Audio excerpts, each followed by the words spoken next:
Yeah, fuck it. Just tell them that you missed the bus and get the next one. Yeah, fuck it. Just call him right now, even like. No, you don't even have to change it like that. Like, Yeah? listen, I go to Cork all the time, or Waterford all the time, and it's like, I don't know how many times I missed. I wouldn't trust the bus driver in cunts now, like, they're terrible. No, they're dodgy, alright. Jesus Christ, bro. Oh. Yeah, I really enjoyed this. This was good. It's murders. Pull up with a whip, it's murders. Pull up with your chick, it's murders. Pull up with a stick, it's murders. Don't give me that burner. I'll slap it like what? Slap it like who? Slap it like what? Slap it like who? Slap it like I Turner. 6 million ways to murder. Every day check another one off. It's not every day guns and shanks. More success piss everyone off. We came a long way from I was the Pac-Man with a mouthful of dots. Serving the fiends outside. Alrighty then. You got a little intro, you do. Little deep breath. Well, intros. See, the thing is usually I have an intro, right?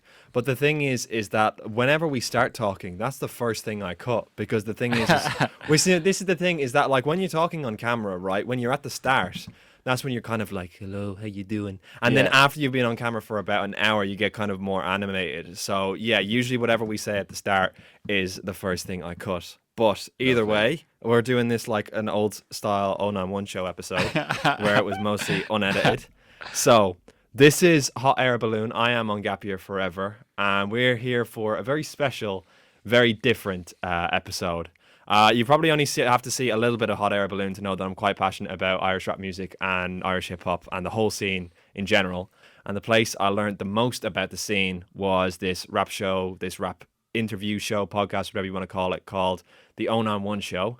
And if you watch that show, you recognize where we're sitting, and you also recognize the person sitting across from me now, Mr. Paraic A Fearon. How are you now? How you doing, mate? Thank you for bringing me out of hiding. Out of retirement, out of hibernation. And yeah, how are you? I'm very. Thanks for having me. Well, I mean, I am so giddy because I don't know how excited other people are going to be for this, but I am incredibly excited because I absolutely love this show. And for anybody who doesn't recognize this man sitting across from me, because as far as I'm concerned, I'm here with Irish rap royalty. This man has interviewed Tebby Rex before I never got off the bus. Interviewed Upbeat before Exhale. Twice. Interviewed Jay Ronick before, I think this was before he collabed with KSI. Yeah. Interviewed Hyphen before the Netflix documentary. Yeah, big up Hyphen. Interviewed Sela Vidamai before she did Egyptian Lover with Callum Pepper. So this man has talked to some of the biggest names in the scene. Yeah. And this show was something really, really special, and I enjoyed it an awful lot. So I'm so glad to be here. It's so now. funny being on this side of the table. Yeah, Madness. Have you been back to this studio since the thing ended? Not really. I might have stuck my head in the door just to make sure it was still there. But no, I haven't sat in this room. No, not at all. It's funny. Well, listen, there's something I want to address. Maybe only one person might bring this up, but if one person brings it up and we didn't address it on the show, I'd be so furious. So, the way this all came about was our mutual friend, Jordan Wilson, Runoff Broke. I interviewed him last December. And when we were talking about the 091 show, because, of course, I first learned who he was through watching his 2 interviews on 091 show, where I thought he came across so badly. Yeah. I thought he came across like an idiot. I said that to him, that's the whole heart of the thing. But then we got to talking about the 091 show. We were talking about, how much we enjoyed it, how much we missed it, how much we wanted to see it back. Yeah. And then we made that into a TikTok. And now we're here. And I'd just like to say, when me and Jordan said that, we didn't know we were going to do this. We didn't know we were going to be, that the next episode of Hot Air Balloon was going to be me coming on 091 show. It's just the way it happened. Although I will say, by the time I took that piece of footage and made it into a TikTok, we'd already spoken. We knew we were going to do this. Yeah. So we knew then, by the time the TikTok went out, but the day we recorded it, we didn't know. No. So I just wanted to get that out there, just to kind of cover my ass. It's just so funny because, like, I was living my own life, a different life, and that's all in the past. Yeah. And it kind of, it feels like a long time ago, and there isn't really like a link between now and then. So it's funny, like I'd honestly forget about it. And then there was something about seeing that TikTok before even the one that I was mentioned in and the show was mentioned in, that I was like, oh, that is special. not even in a way, oh, that complements what I did previously. No, there was just something about it that I was like, oh my, I can't let that one slide. I can't ignore that one. And I felt the need to reach out. I didn't know what I was going to say, but I was just, yo, big ups. And then just carry on. But then obviously when the opportunity came to come and talk, I was like, why not? Why not? Well, it's exciting for me. I mean, I don't know if you saw when you opened Instagram to message me. There was still a little leftover of when I used to send you my projects back in like 2019 or stuff like that. When I was working on my thing and watching you guys do your thing and being like, how do I get to there? How do I get to be with them? And I suppose people would be kind of curious about how it started. And I mean, for me personally, I'm curious because when it started, like the first couple episodes, you made reference to something that was called like the 090 show. Wasn't that there was like something before that was like student radio or something like that, and it wasn't even on video. It was just like pure audio, wasn't it? So there was, you're right. There was originally the 090 show, right? And then the thing there is that I'm from Ballinasloe, so the phone code in Ballinasloe actually isn't 091. 091 is for the city, and 090 is like all the way out to Athlone. That's the landline phone code, like, right? Yeah. So literally the first day of the second semester of college, I was a man on a mission to start this thing. And so originally it was just on the radio and out on Flirt FM. But like I felt like there had to be more to it than that. So we wanted to film it and put it on YouTube. It's really weird, like, because when I think, where did I get this idea to do this? It's like, I can't, like, I do you ever watch, like, JDZ Media? I can't say I have. No, JDZ Media is, like, Midlands, England grime. Oh, Midlands grime? It's not, Midlands grime is a different thing, but, like, it's like that, right? And I think I had an idea, a daydream in my head of being, like, I wanted to be, like, a grime MC. Right, and you can kind of see that through the whole of the 091 show that I'm here trying to bring up grime all the time and like nobody's buying it. But then I was like, I don't really want to do that either. So I wanted to do something. I wanted to create the platform more than rapping myself. I felt like it was a better opportunity for me to create a platform or do something like that. When, like, since a child, I've always said I wanted to be a journalist. So that probably fed into that. And I have such vivid memories of when I was doing my leaving cert, I sat in the back bedroom in my mum's house, right? And there's this big open window and just fields or whatever. And it's like, I remember listening to Sequence and Strange One. Take your time on. Till I'm on to the time. That Fisherman song changed my life. I remember sitting there, right?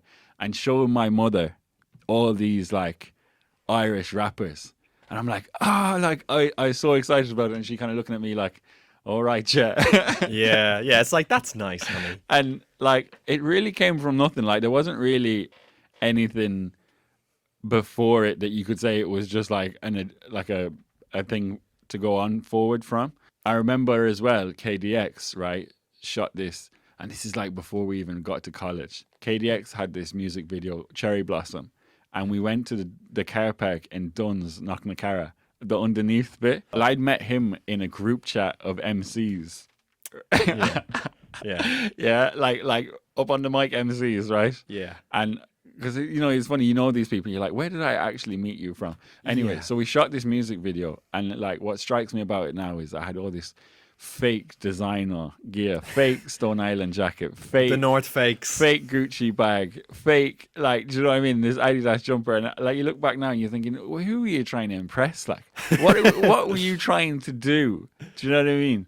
And I remember like literally leaving then out of there and walking up by like, do you know, as you're going up to Knocknacarra, right, and saying to him, I am going to start this platform and interview Irish rappers, and it was like, all right, yeah.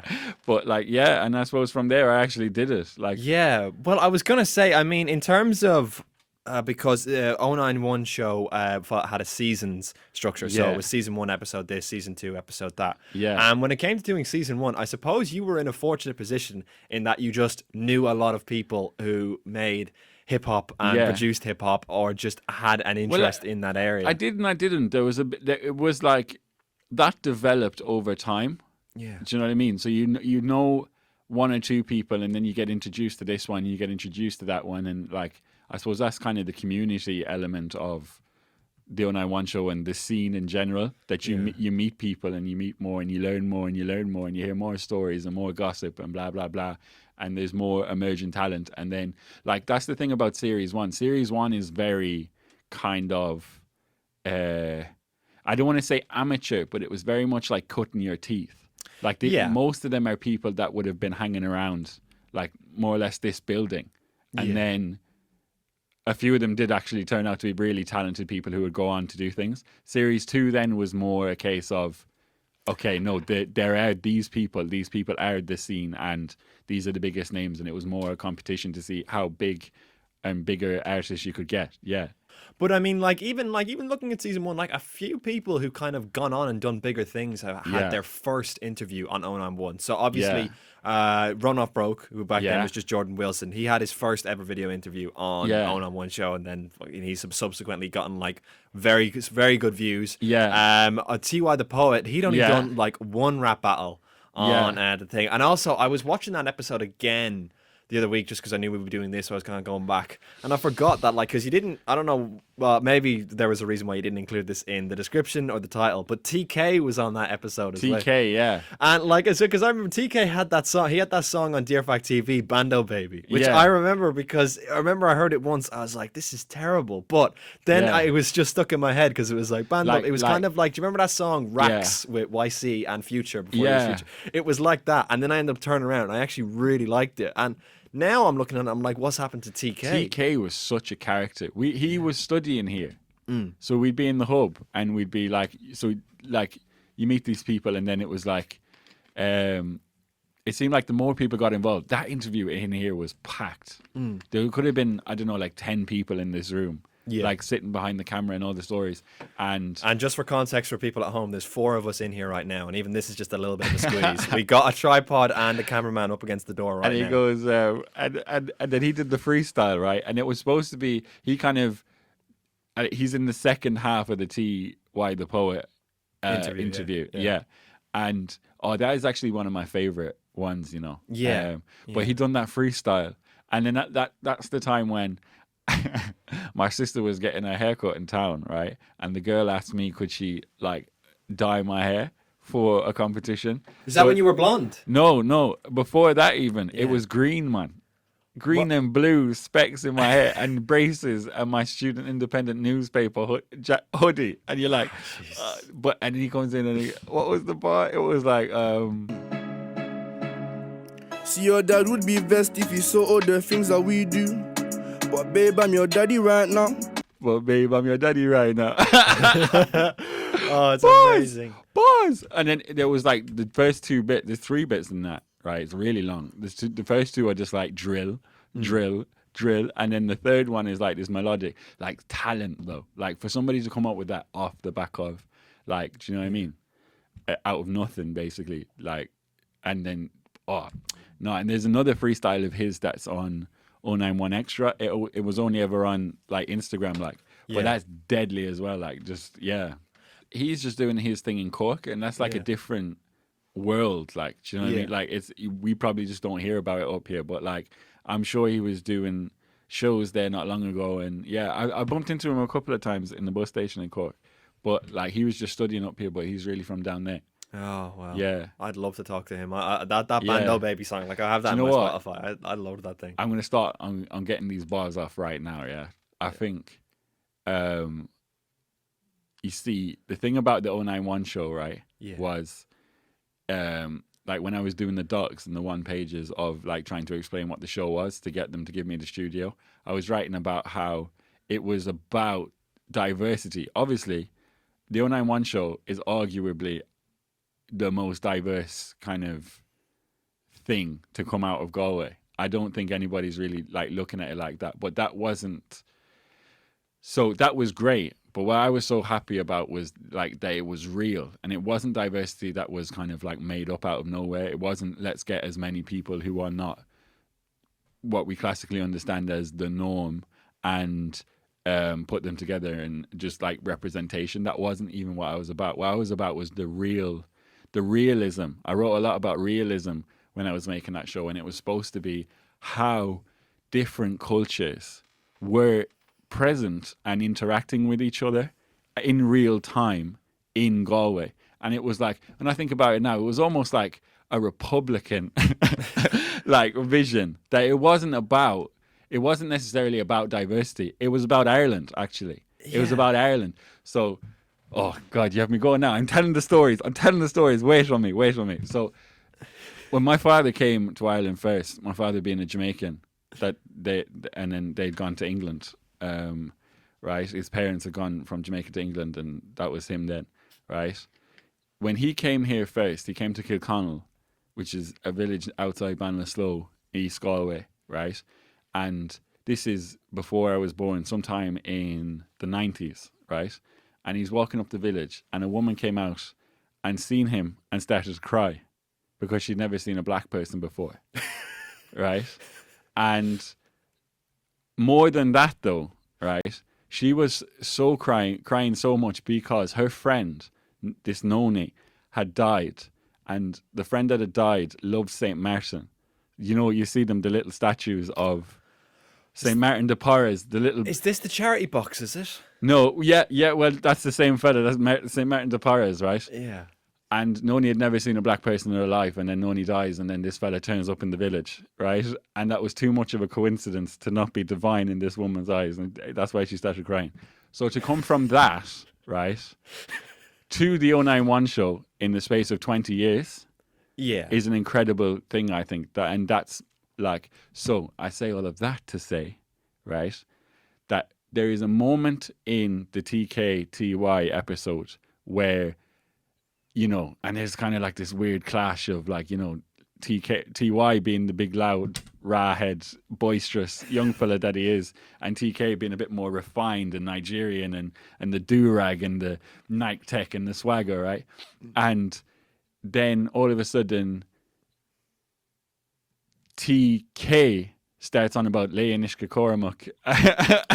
And it was like, and the roar laugh that came out of the room was electric. Like, and I often think if I was like, when I'm doing show reels and stuff, I always try and put that in it, because like that, I think that was a moment where I'd achieved that real deal reality diversity thing in which is about Ireland as opposed to about diversity. Yeah, there was a lot of moments like that, and like, because like I've used clips from the 091 show in like so much of my stuff that I've been making for years, whether it was just videos talking about the scene or unmade videos that didn't get produced, or in my interviews and stuff like that, like when I was interviewing Lynchy and then when I was interviewing Run Off Broke. I used clips from this show like all the time.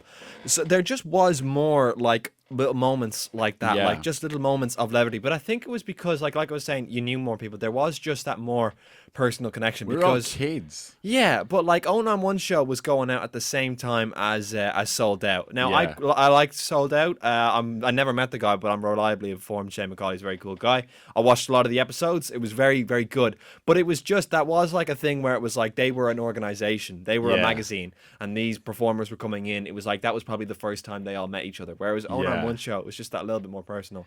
But like listening to you tell your story there, because when we were speaking on the phone the other week, and I was just, because it was my first time talking to you, I had so many questions about 091 show, because I watched every episode almost. Like there's only one or two episodes I haven't seen, and so I had so many questions. But then when you started talking about it, you started telling stories like the story you told about your dad coming to Ireland and about diversity and things like that, and you start describing something which sounds nothing like the show I watched. Yeah. But I think that's kind of what made it special and what made it different, is that you had aspirations and ideas behind it that were kind of like larger than let's just interview a bunch of Irish rappers. And that's why it was kind of special, because again, me and Jordan were talking, Jordan being Run Off Broke, sorry, and also he wanted to be here today, he couldn't, but we'll do this again. There'll be other chances to do this again.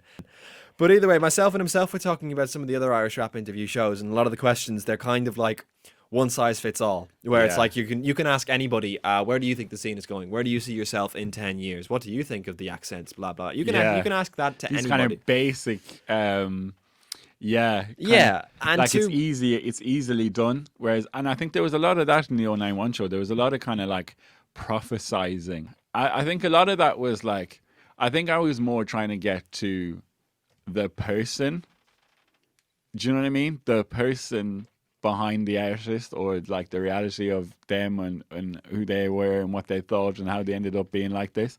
And yeah, but it's really funny, like, because even I'm watching you know what's funny, right? I haven't really been able to watch any of the 091 show since I kind of hung it up, like gave up on it, right? And I think, so I have to credit you, boss, for kind of all this kind of conversation. I think in the past few weeks you've kind of made me see the value of it, which thank you, like genuinely thank you for that. Like, but I was watching kind of I watched the one with Hyphen, right? And I'm like, what strikes me first is how harsh I am on myself. It's like, give the kid a break, man. He's trying, do you know what I mean? And it's like, and then I'm trying to work through the kind of like, what is your issue? What is it so bad about this show that you can't watch it and blah, blah, blah. And I'm watching the Hyphen interview anyway. And you get the sense that this guy is so ambitious, so business-minded, so put together, so like he really is about to do all of these things that he says he's going to do. And there's like this, and all through the series, there's like this beautiful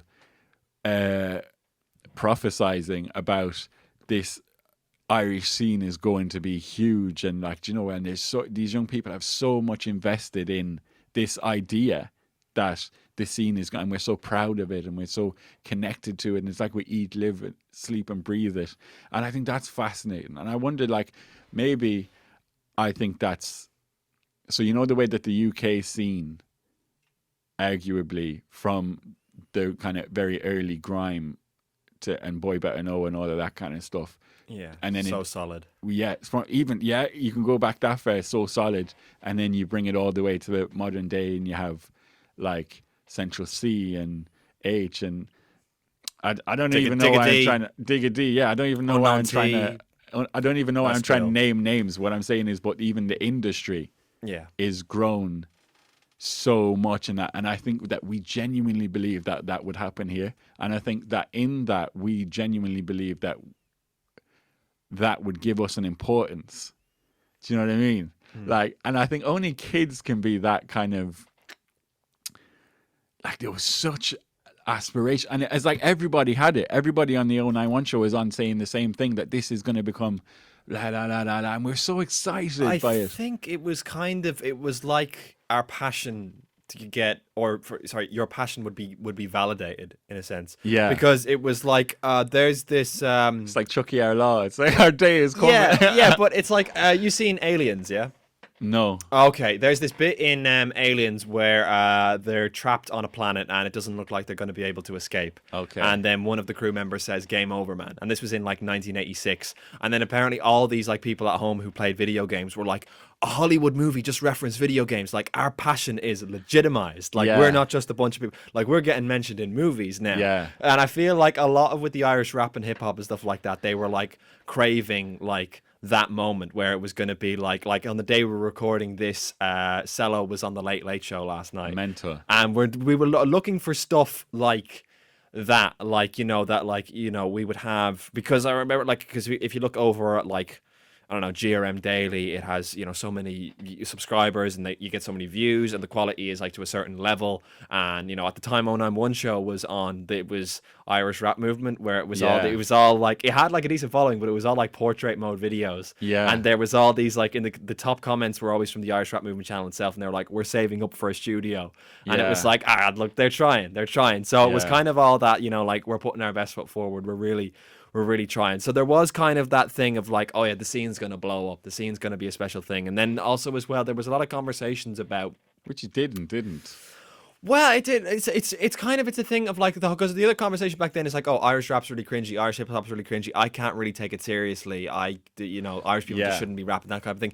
You get less of that net. You still get the odd thing. I don't think anybody's carrying on like that anymore, really. Like, not like that. Like, not to the same degree. No. Like the idea, like, I think all these people destroyed that, chipped away at that. Like, I remember when people literally were like, they'd laugh at you, like, and then, you know, 090, Kneecap, Jafaris, like you just like Tebby Rex, you know, like you just cannot like. Well, it's interesting that the 091 show ended when it did, because I think it's easy to see Pre-cello. Well, no, not even cello, even pre-cello. There's an interesting roadmap for where the scene went then, because around at the time you finished up, we had Who's Asking remix with Denise Chaila and God Knows and Gavin Da Vinci and all them. So you had, and then Wicked.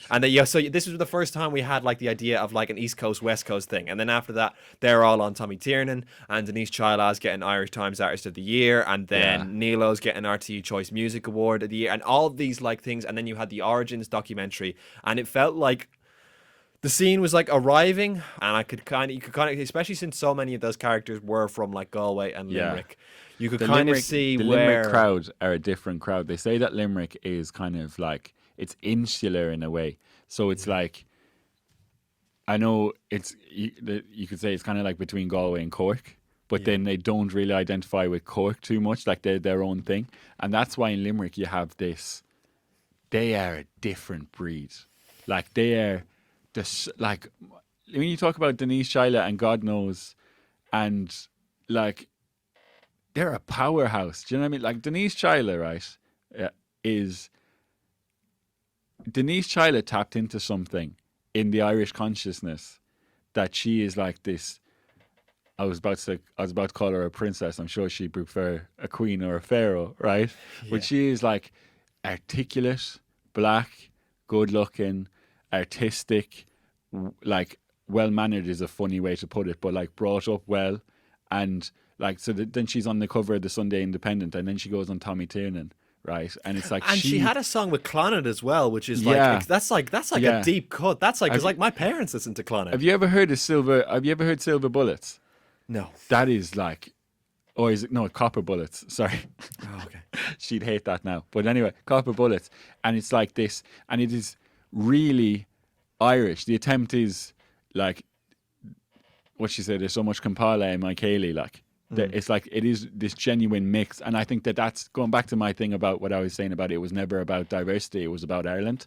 It's like that. And I think that actually there is something in Ireland, right, that really wants that they are beautiful and they have such a respect for cultures both ways, and that she's so well able to carry it off. And the funny thing about the Tommy Tiernan interview is Tommy was really trying to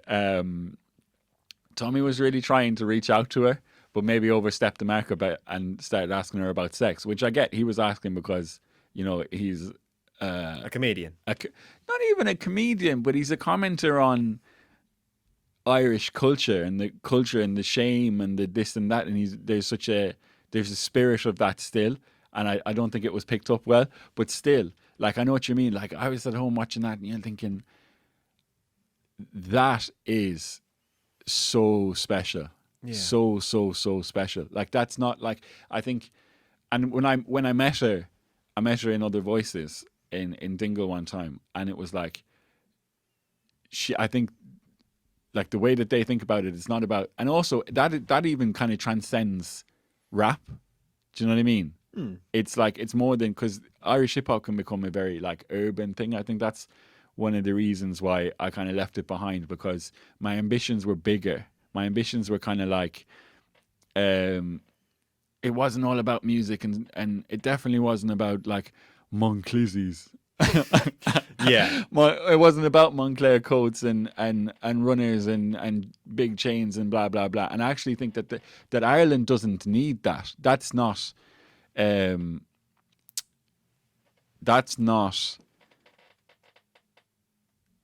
the point. Do you know what I mean? And something much more meaningful and profound could come out of it then. Because, you know, you're kind of alienating yourself then. If you make it too urban, if you make it too aggressive, it'll never transcend, it'll never kind of build, it'll never bridge the gap kind of thing. Break into the mainstream. Yeah. You alluded then to when the 091 show kind of like wrapped up. Yeah. Now, obviously, we had COVID come along. So the last episode you did was a remote episode of the show with Larry Crack. Yeah. That interview is so funny. Like, I think that's the most cringe one that there is, because I loved Larry Crack. Larry Crack in my head was like this 400-year-old bard that lived in a cave in Bray. Because And, of his beard. The way that he speaks. No, it's nothing to do with like. It's like the way that he is able to put the words out. It's like. I'll tell you another funny story as well, right? We went to this show in Whelan's, right? And I was with Upbeat and he was performing or whatever. I think it was like the January before COVID. And I came up the stairs, right? And I came around the corner and I'm like, that guy looks like Larry Crack. And I'm like, rah, that's Larry Crack. And I went back downstairs, right, to like have a pint. And then I was like, no, I'll go upstairs and I'll talk to him then after. And then the interview then, it's like, it's so cringe because I'm just like such a big fan. Do you know what I mean? Which is really sweet in a way, but like, Yeah. but now you're a big man. You're like, you can't be, Yeah. you can't be so like, you can't love somebody's art so much. Like you have to play it cool. For a finish, I did quite like I say, like before talking to you these past couple of weeks, I had kind of like quite a negative view of it because I think there was just so much going on that contributed to its death. I think there was a thing of, because we never like pretended.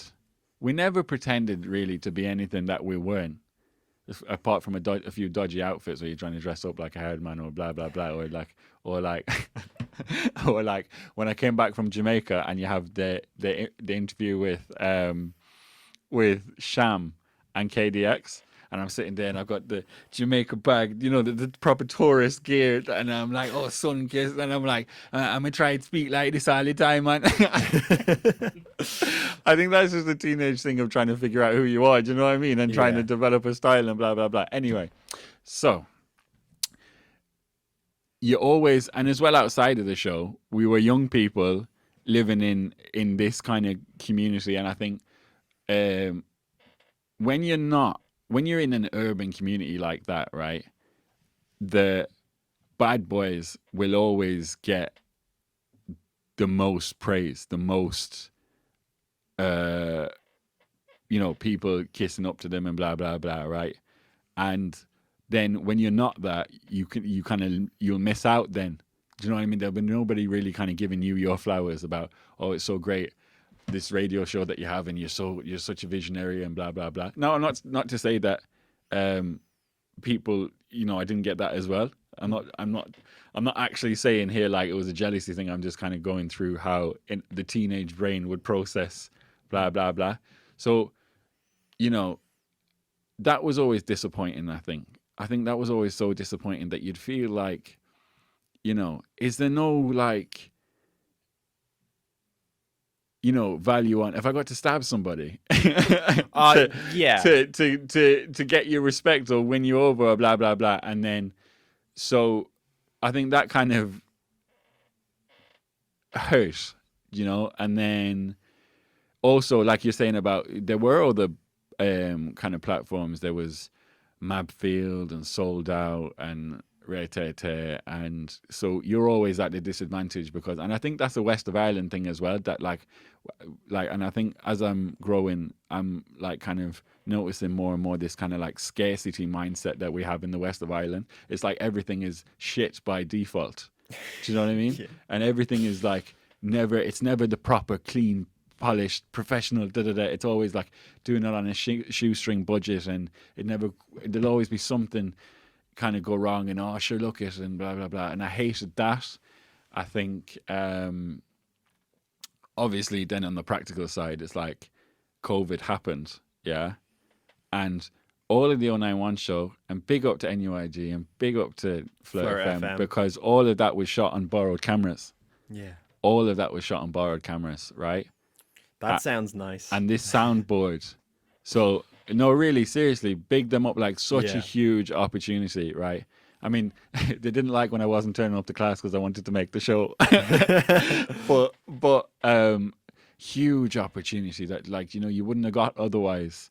And like this would have never happened without that. So then you're hit with the reality of like, well, I better kind of I need money to get cameras and tripods and sound equipment because we won't have the soundboard anymore and all of this. And like, and you're looking at it and you're like, big money, and you don't think actually that you're gonna ever like you don't have access to that money.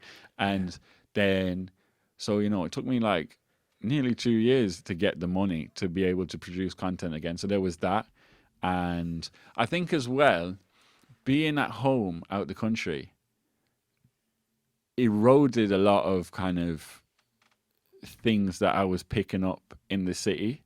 And it wasn't about the city anymore, because the city's all exciting and blah, blah, blah. But like, there's something about being, like my 21st was May 2022, right? Oh, okay. And, or maybe it was 2021, I'm not sure. But there was something about being at home on the land and being with the cousins, and you're in, which is actually quite a very different culture than the one that you have in Galway City. Like, I get annoyed now living in Ballia, right? Because I'm like, oh man, I want my culture, this East Galway thing, and I'm like, I have to go home because I can't be too. Yeah. And the noise of the city, I sound like such a such a weirdo. Like, Galway's a tiny city, but like, I'm saying it's too much for me. Well, how would I be in London? I don't know, but but like this longing for like. And I was absolutely filled with that culture, and it kind of, which gave me, you know, which gave me a new direction. And like I say, and it really gave me time to think about all of my my ambitions and what I actually wanted to do, as opposed to this Irish hip hop thing, which is still a very good kind of objective and a good place to be. But there was something deeper. There was something deeper about here, and you know, that field over there that you knew as kids not to be in. And you're like, so you ask then, what is the crack with this field? And then they tell you that that's where all the babies that died in the famine are buried. Yeah. That's a different energy altogether. Do you know what I mean? And there's like all these. So then I was like, and like I say, I was trying to do something deep with the 091 show, but then I think it was like an opportunity to say, no, actually go and do something deep and different and meaningful and almost like, I find it hard to describe what I'm doing now. It's like, is it historical? Is it cultural? Is it spiritual? I don't know what it is, but I just follow in a different kind of direction, a different vein. Yeah. And yeah, so and if it was kind of done then. Do you know what I mean? Yeah, and if I'm sure if like with all these higher aspirations you had, if you like tried to bring that into the show too much, you know, the viewer at home would be like, yeah, you kind of lose people. Yeah, they'd be like, I just want to find out how he made his album. I just want to find out what he was like on tour. So certainly you had aspirations higher. But it was like than... that. It was like that. I think that's why me and Upbeat were such good friends. Like, me and Upbeat were like that, and I think our bond was actually forged in that kind of thing. Him being from Westport, like. Yeah, well, Upbeat, I mean, if you look at his TikToks, he's doing like little Irish politics lessons, history lessons and things like that. And like, I watched it and I was like, this is really cool, because like, now look, it's stuff I'm interested in as well, so I didn't necessarily learn anything I didn't already know, but the fact that somebody else was doing it, and the fact that somebody from the hip hop scene, which is just not where I would make that association, was doing it. I was like, this is really cool. So I could see why yourself and Upbeat would be like two I had a social media manager at that time, big up to her, right? And I got her to send him the email, and I remember, I can always remember him sitting in Salt, and he says to me, "Oh, that was dead impressive the way the email was sent by somebody else." And he came in, and I think, you know, another like thing that would happen in the 091 show is, it's like when you love the music so much and you love the scene so much, and it's happened so many times where like somebody sits in front of you, and obviously they're living their life and trying to create their art and do what they're doing, and when you sit and you break it down to them, kind of almost like what you've built them up to be in your head. Do you know what I mean? The best line in that interview, the first one is, "You're so good, bro, that the word on the road is that you're a black man." gas. But that's I love crazy. that. Had you and Upbeat not met before the show? No. Man, that is insane. That's because, the first day. Because he was like the 091 mascot, because he was appeared in more episodes than anybody Yeah. else, because he had 2 full episodes, and then you did like little on the road videos, and and then you did the freestyle series. We were like, that's Brody. Do you know what I mean? So maybe as maybe the real 091 show was the friends you made along the way. Yeah, no, definitely, and I need to appreciate that more. That it was like, when I look back now, when I get over myself, I can see how sweet it was and how, you know, you learned so much, and there's so many good stories and great times, and you know, it is actually a beautiful like kind of time capsule, I think. And I remember, so his freestyle, right? Me and my obsession with grime got that beat, and I knew that he could do it. The first day we've ever met, like, and I knew that he could do it, and then I got up to do it, and you can see me get really nervous, and I've done my 16 bar, and I'm just like throw the mic away from me. I said, what did I say? Something. Oh, see next season you're gonna see something still. It's like, and then the beat changes, right? I think that is the most. If there's one 091 show video that deserves more attention, it's that one, because first you have this like deeper grime like freestyle, which is really good, and the reloads, and big up DJ French Corps as well. And there's a clip of him, and he says, and we're like trying to explain to him what a reload is, you know, when you he goes, oh, you can just tell me when to rewind it, and we're like, no, like it has to be, it's a respect thing, like you have to you can't ask for a reload. Anyway, Upbeat, the beat switches then after my bit, and he goes, tell me who's the coldest in the country, gets cold up in the country. Pray to Virgin Mary that the priests never do touch me like they touch their parents. Say a sermon while we sin. Ooh. And thank God for the corruption. And I think like that was such a powerful moment, because it was like, not only is it like you can really rap, right? Because rapping in a skill is fine, right? But like, I think there's something else when that is a West of Ireland unspoken, really what is being faced here, bar. And now and then he does it, but I've never seen him spit a bar like that again. Yeah. And I can understand why, because whenever I say that to people, they kind of screw their face, and it's like, I get it, it's really, really dark, but like I thought like it was really, really real. And then after that, we're best friends. We went everywhere, like, you know, shows, this, that, you name it. Yeah, no, great times, great times. And we're still good friends. Yeah. You know, I'm 18, 19, just learning how a camera works, never mind like the distribution end always failed. And there wouldn't have been any money to distribute it anyway. Yeah. But it did kind of miss out. It was all promoted on Instagram, right? Not even Facebook, or like just like solely Instagram basically. And like it was always interesting, because the most viewed, bar the kneecap interview, but the most viewed stuff, bar that, it was never about how good the content was. It was how the artists themselves would push it, because we didn't even really have the means of pushing it, really. We did and we didn't. Like so like you have these videos that get like both TK and TY's freestyles, big views. That's correct. Off of them pushing it, as opposed to, you know, one might have a romantic notion that it's based on the quality of the content, but it's business. And I think that was another big thing that I had to learn after. Myself and Run Off Broke spoke about this. It's something I experienced to a much smaller degree, and then it's also something I was on the other end where I was sending my stuff off. But you're sitting in this desk, you're interviewing these rappers as being seen. What were the kind of submissions you got like from like other rappers being like? Because the thing is it would have gotten to a stage where the 091 show had a certain following, where there would be certain rappers where they would benefit from being on your show rather than. Yeah. So did you get a lot of DMs from people being like, get me on the show, or just have a look at my stuff? Yeah. But I'd like to think anyway that I made an effort to be encouraging. And I think if it was ever that somebody was not on the show, it would have more been like a scheduling issue nearly. Yeah. Now, obviously, there are boys that you can just see like, okay, this is a notion that you've got about 3 weeks ago, and like, but still, I don't want to shit on anybody.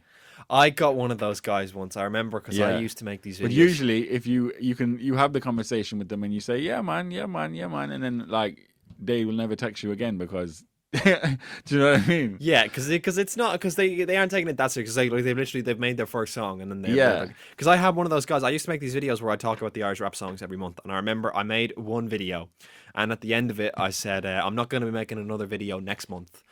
Because I'm going to be making a top 10 list of the best songs of the year. So then I put that out, and then this guy leaves me a comment, and he goes, where was I in this video? And I was like, what do you mean? And then I looked at his channel, and he had one song. I said, what do you mean? And he goes, put me in the video you make next month. So then I sent him a reply, leaving the time code in the video where I said, I'm not going to be making a video next month. I'm going to be making a top 10 list. And he goes to me, yeah, just put me in your top 10 list. And so then I was kind of impressed. So I was like, all right, then, where do you think I should be? And he was like, I don't know, 8 or 9. I'm not that fussed. At least he was humble in that way.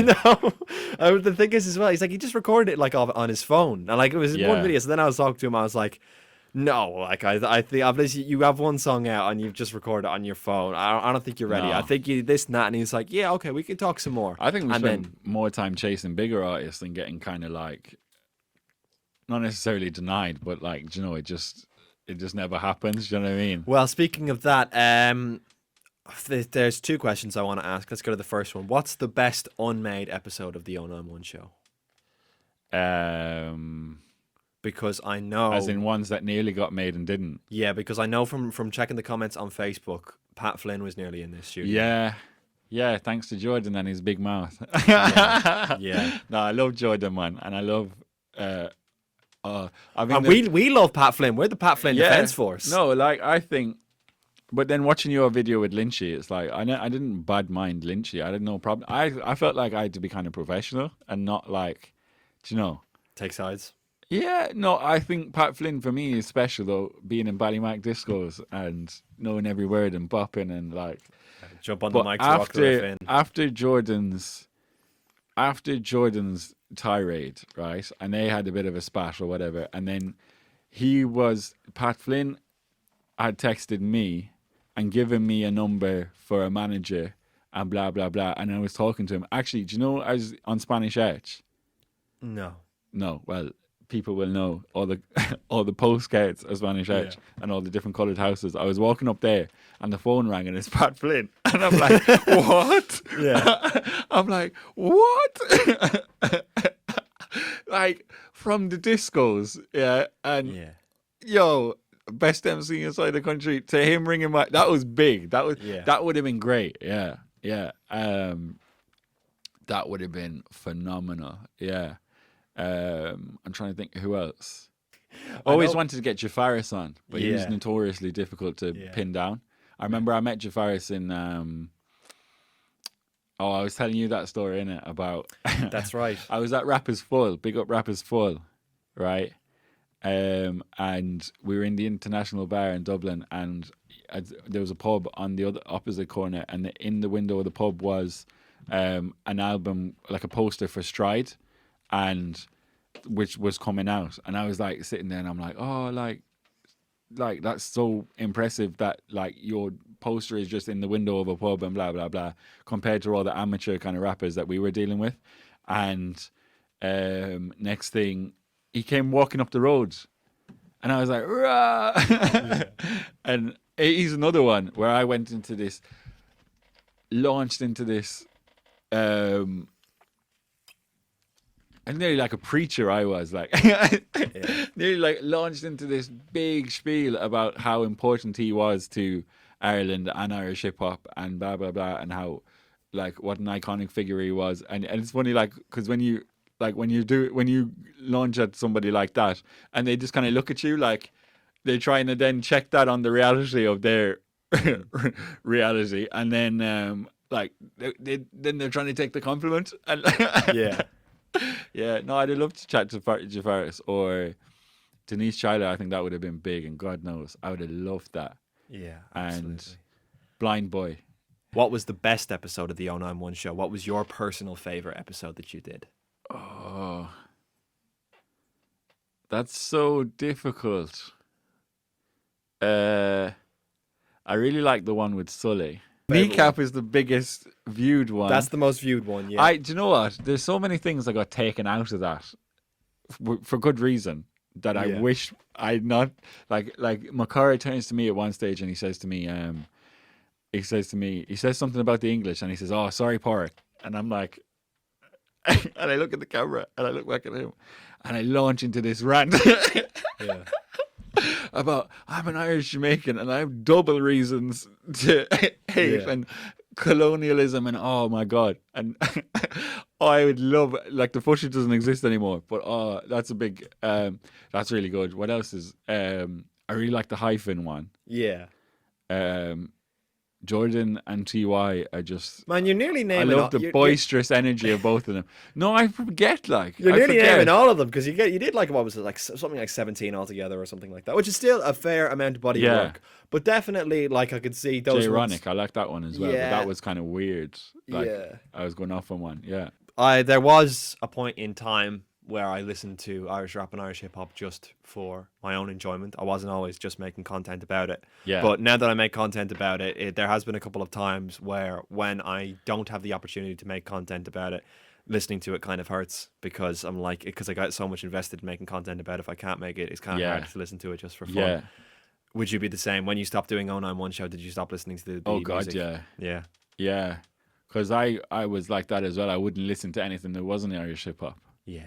And then, you know, it's like I still can't listen to drill. It's just has a negative effect on me that I don't need that energy in my life. And that was another thing. That was like the 091 Show was actually kind of anti-drill. Did you ever notice? You never picked up on that? No, I remember No. there was the King Train episode. He wanted to learn more about Irish drill. But, yeah. Old school. Yeah. I bump into him every now and then. It's like, yeah.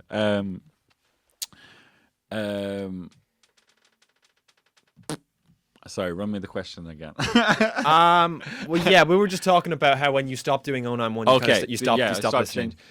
No, going completely the other way. And it was like, during COVID, it was like trad or dancehall. Yeah.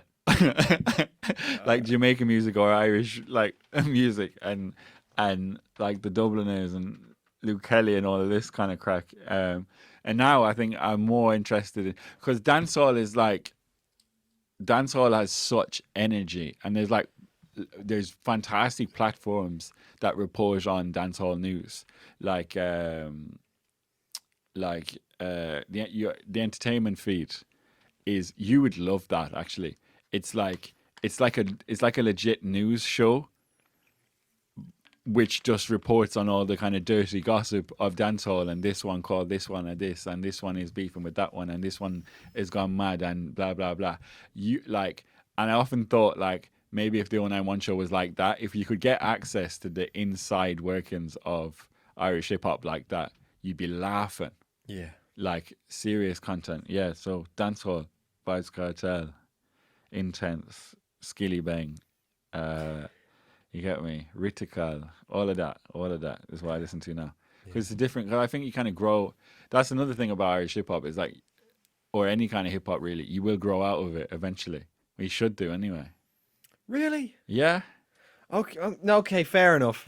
I mean, Listen, me doggy. Listen, you get the love of a good woman, right? And play some lovers rock. If you never get to that stage of your life, yeah. No, that's really rude of me to say. Can we but talk about that aspect of your personal life? That's something that maybe has changed since 091. But we don't have to go into that. I mean, I'm not trying to jinx anything. Do you know what I mean? Okay. No, look, That's fair enough. Look, I'm happy in it, and I think, well, I suppose that's more in line with what I was saying earlier about being so young in the 091 Show, and like all the kind of, like when you made your video, right? I posted it on LinkedIn, and I said a mix of West of Ireland humility, teenage insecurity, and the tunnel vision that self-improvement requires, you know, has robbed me of any kind of pride or joy in my previous work, which I think is true.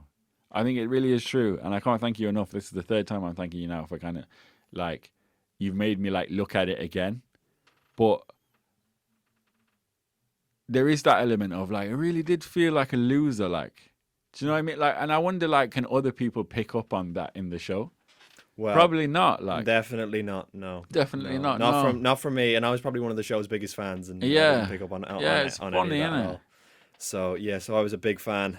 Big emo me, you know. Not remotely. With my like, you know, that second Jordan interview when I had like my hair bleached and like looking like a Super Saiyan.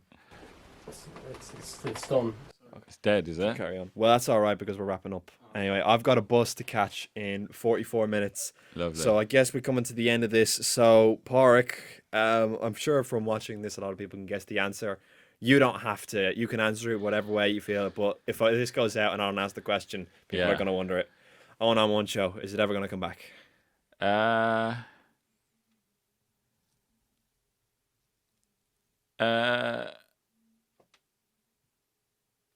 It's not impossible. I think that myself and a lot of other things have moved on, so it would not be the same as it was. Which is, I think, maybe a beautiful opportunity to change it and continue, and it be a continuation as opposed to a return of, right? And maybe that'd be a really good kind of second arrow to have in the quiver. Why not have it such that I can do the historical, creative, presenting, artistic, blah, blah, blah, and the youthful hip-hop, as well. Yeah. Don't wait for plan A to fail before doing plan B. Yeah, sure. Not feel wrong, yeah. Well, listen, even if you don't bring it back, as far as I'm concerned, these performers that were on that show, a lot of them are still going.